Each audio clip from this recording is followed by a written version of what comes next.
allons-y. Bonjour à tous, bienvenue à la présentation du Master interdisciplinaire en neurosciences de l'Université de Genève.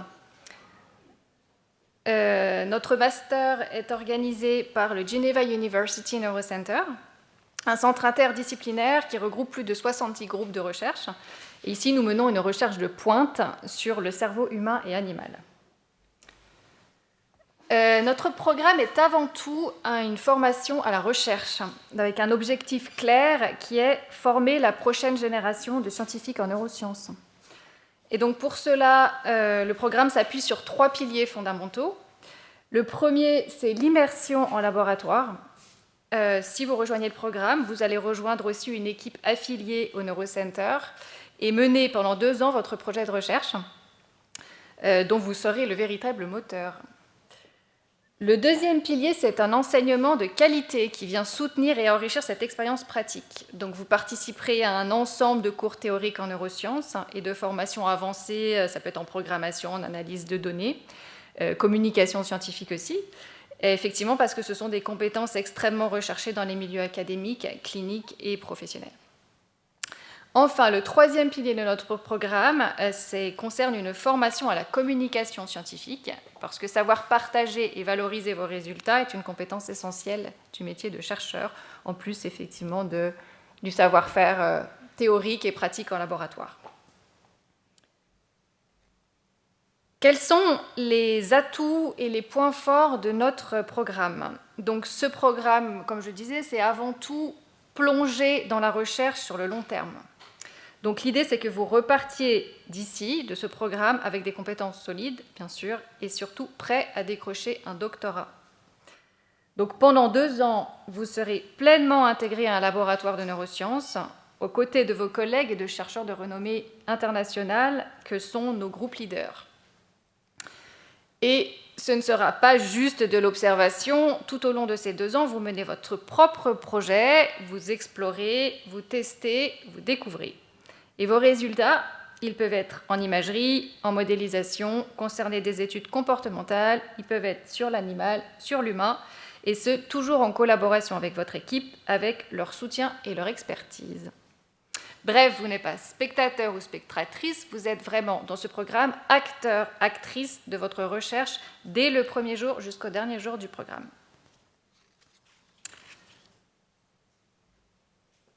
Un autre point fort de notre programme, c'est l'approche globale des neurosciences que nous proposons. Donc ici, vous ne vous limitez pas à un seul domaine, vous explorez tout un éventail de thématiques. Donc on parle ici des méthodes de pointe pour étudier le cerveau, depuis la neurobiologie cellulaire, avec par exemple l'optogénétique, la microscopie 3D et optique, les organoïdes, en passant par les outils d'étude des processus cognitifs et émotionnels également, avec, je pense que vous connaissez l'IRM, l'EEG, mais aussi la réalité virtuelle, les interfaces cerveau-machine, etc. Et vous aborderez également la modélisation computationnelle. Ce qui est vraiment passionnant, c'est que vous allez constamment faire le lien entre le niveau cellulaire et moléculaire et les aspects cognitifs et comportementaux. C'est vraiment ce qui fait l'atout de notre programme par rapport à d'autres masters qui sont plus orientés uniquement sciences cognitives ou neurobiologie. Nous, on lit les deux. Donc, grâce à nos programmes de recherche translationnelle développés par de nombreuses équipes de recherche, beaucoup d'entre vous pourront de surcroît appliquer leurs découvertes issues de modèles animaux directement à l'étude du cerveau humain. Bref, vous voyez le cerveau dans toutes ses dimensions.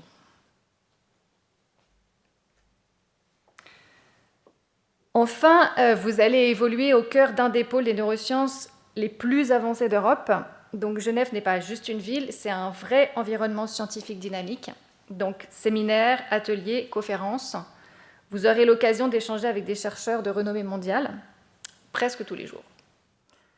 Côté équipement, c'est tout aussi impressionnant. Vous aurez accès à 3 grandes plateformes à l'hôpital, au CMU et au campus biotech, avec chacune IRM, EEG, MEG, réalité virtuelle, animalerie, thérapie génique, plateforme de neurosciences précliniques et bien d'autres encore. Bref, tout est là pour que vous puissiez mener vos expériences dans les meilleures conditions. Et enfin, au-delà de l'université, Genève offre un vrai plus. C'est une ville au rayonnement international Centre mondial de la diplomatie, siège d'organisations internationales et d'ONG. Donc pour vous, cela rime vraiment avec opportunité unique de networking, de rencontres professionnelles et de développement de carrière.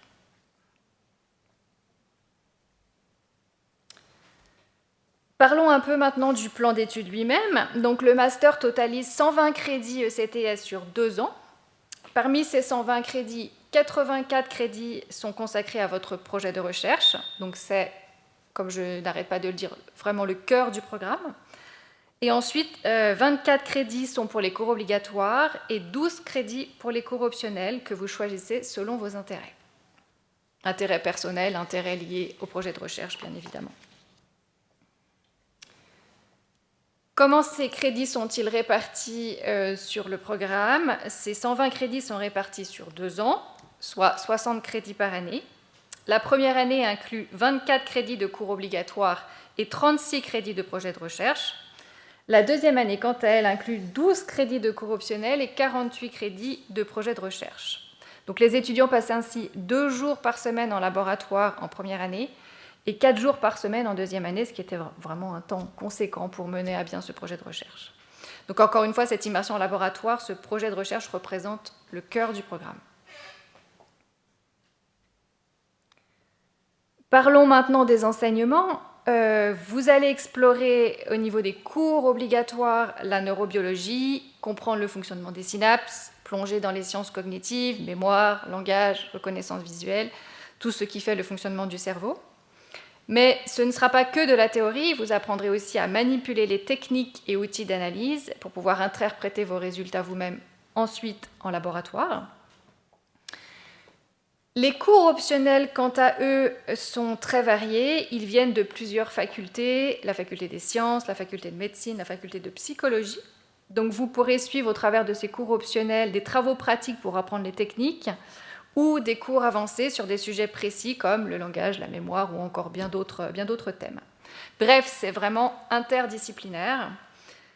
Et donc pour retrouver ce plan d'études, je vous ai mis le lien vers le programme des cours officiels de l'université. Donc les différents liens pour accéder aux différentes informations seront mis à la fin de la présentation au cours d'une slide récapitulative.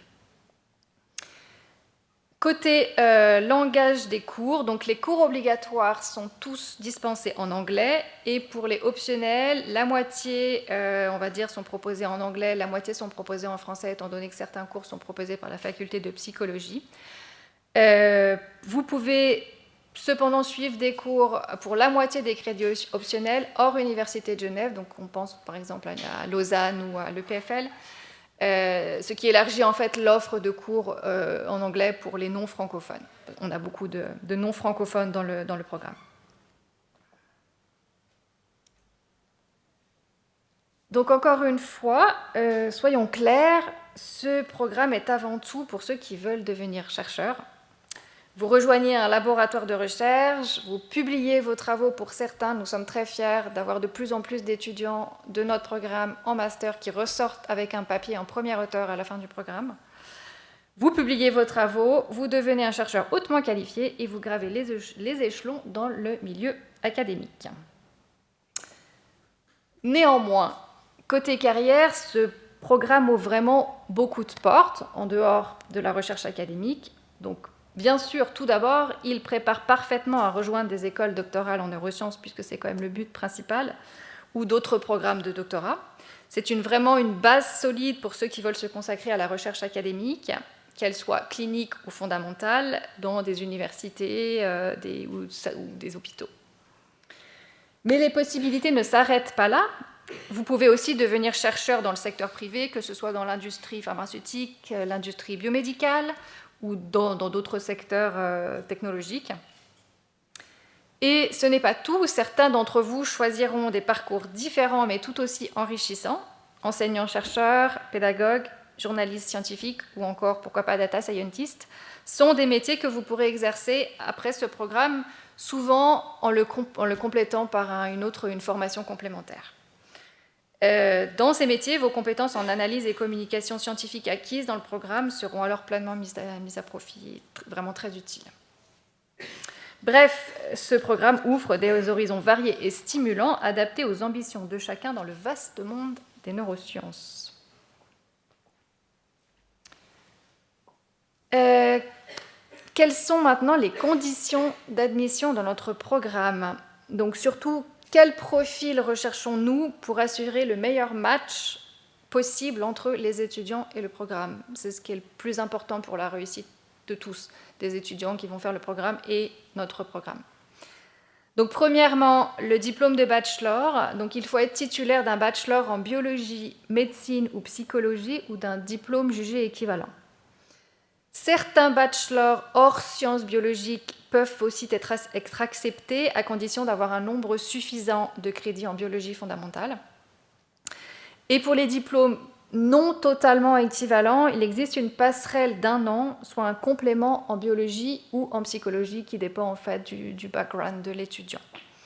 Chaque diplôme est évalué individuellement pour obtenir cette réponse équivalence partielle, totale, complète. Il est possible d'obtenir un préavis académique avant l'ouverture des candidatures sur cette reconnaissance pédagogique de votre diplôme de bachelor, mais aucun préavis n'est délivré pendant la période de candidature. Donc durant cette période, toutes les demandes doivent obligatoirement passer par la procédure officielle de candidature. Mais en amont, vous pouvez obtenir un préavis. Une fois cette première étape, la sélection se fait sur dossier. Donc pour être admis, les candidats sont évalués sur 5 critères. Le premier critère, c'est la réalisation académique. Donc on va regarder le niveau d'engagement de l'étudiant dans la recherche, savoir si l'étudiant a déjà fait des stages en bachelor, a des lettres de recommandation de groupe leader, est familier avec l'environnement de la recherche, etc. Le deuxième critère, c'est la cohérence du parcours académique et professionnel. Donc on regarde s'il y a une adéquation entre le programme et le projet de carrière envisagé par l'étudiant. Le troisième critère que nous prenons en compte, c'est la lettre de motivation. On va regarder la qualité rédactionnelle de la lettre, la maturité de l'étudiant, la compréhension des exigences académiques par l'étudiant. Le quatrième critère, ce sont les notes avec la performance académique globale. Donc pas d'inquiétude là-dessus, forcément ça rentre en ligne de compte. On préfère quelqu'un qui a des 6 partout que quelqu'un qui a des 4,5.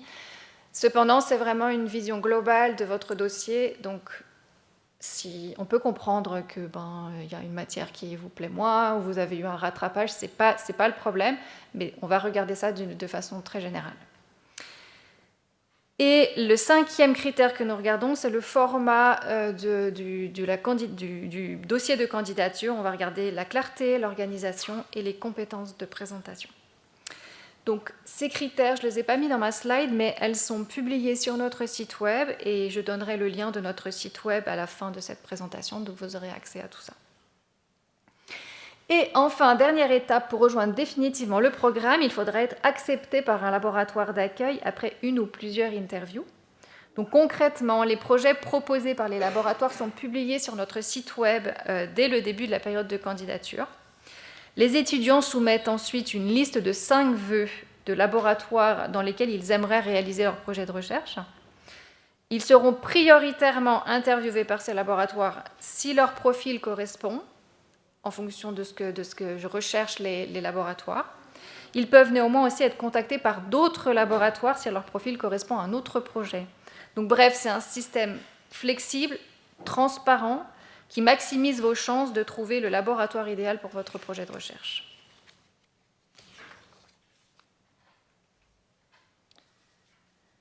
Au niveau de la procédure de candidature, donc les candidatures s'ouvrent du 15 janvier et ferment le 28 février de chaque année pour la rentrée de septembre de la même année.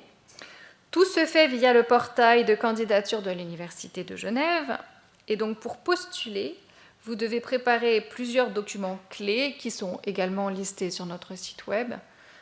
Pièce d'identité, CV en anglais, relevé notes de bachelor à la fois dans la langue originale et en anglais, lettre de motivation en anglais, un programme détaillé de votre bachelor avec le syllabus, ça c'est pour l'équivalence académique.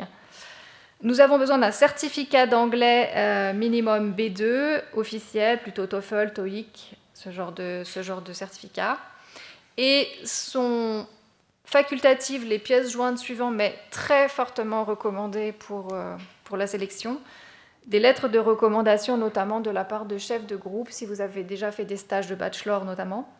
Les coordonnées de 1 à 3 personnes de référence, donc pareil, des gens où vous avez pu faire de l'assistanat de recherche ou des petits stages, même d'observation. Et vos préférences de laboratoire pour le projet de recherche. Donc dans le facultatif, mais honnêtement, il faut mettre vos préférences pour ensuite avoir un très bon match entre les labos et les étudiants. Donc un conseil, il faut préparer très soigneusement votre dossier pour maximiser vos chances d'être sélectionné. Concrètement, comment se passe le processus de sélection ? Donc, première étape, comme indiqué précédemment, on va vérifier si votre diplôme est équivalent et reconnu par le programme. Soit vous avez demandé un préavis, c'est déjà fait, soit on le fait au moment où nous, on reçoit les candidatures, et ce, on va dire jusqu'à mi-mars. Ensuite, les candidats avec un diplôme valide sont transmis au comité de sélection qui examine les dossiers de candidature pour les sélections sur dossier aux environs de fin mars. Donc vous obtenez la réponse à la première sélection sur dossier fin mars, tout début avril, on va dire. Et les dossiers retenus sont envoyés début avril directement au laboratoire, qui contactent eux-mêmes les candidats sélectionnés en fonction de leurs besoins et de l'adéquation du profil de l'étudiant, et ce, durant tout le mois d'avril. Donc, les étudiants doivent avoir trouvé leur laboratoire d'accueil au 30 avril. Donc, toutes les interviews, les étudiants sont contactés par les laboratoires, passent des interviews et reçoivent la réponse des laboratoires par lesquels ils ont été auditionnés. Donc ça, durant le mois d'avril, et les lettres d'admission sont envoyées courant mai. Donc encore une fois, c'est un processus structuré mais transparent et qui vous permet de trouver le laboratoire idéal pour votre projet de recherche. J'interviens moi-même dans la mise en contact des laboratoires avec les étudiants. Si un étudiant cherche spécifiquement, je suis vraiment le pont entre les labos et les étudiants.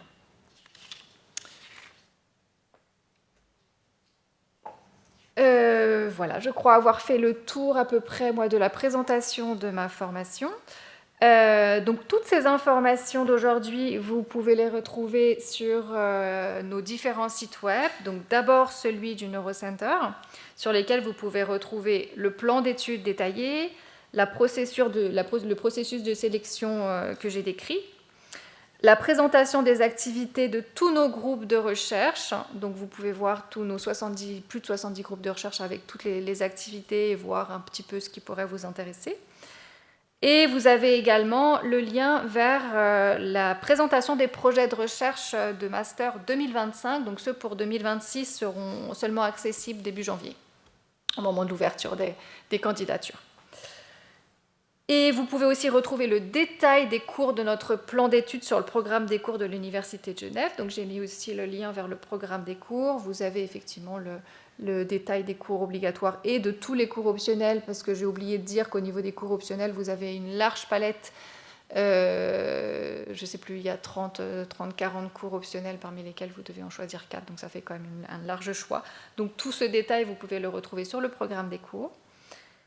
Et enfin, j'ai inclus le lien vers le portail candidature de l'Université de Genève, par lequel toutes les candidatures doivent dorénavant passer en ligne. Voilà, j'espère avoir répondu à vos premières questions avec cette présentation, et je vous remercie de votre attention, et je reste maintenant à votre disposition pour toute question ou précision.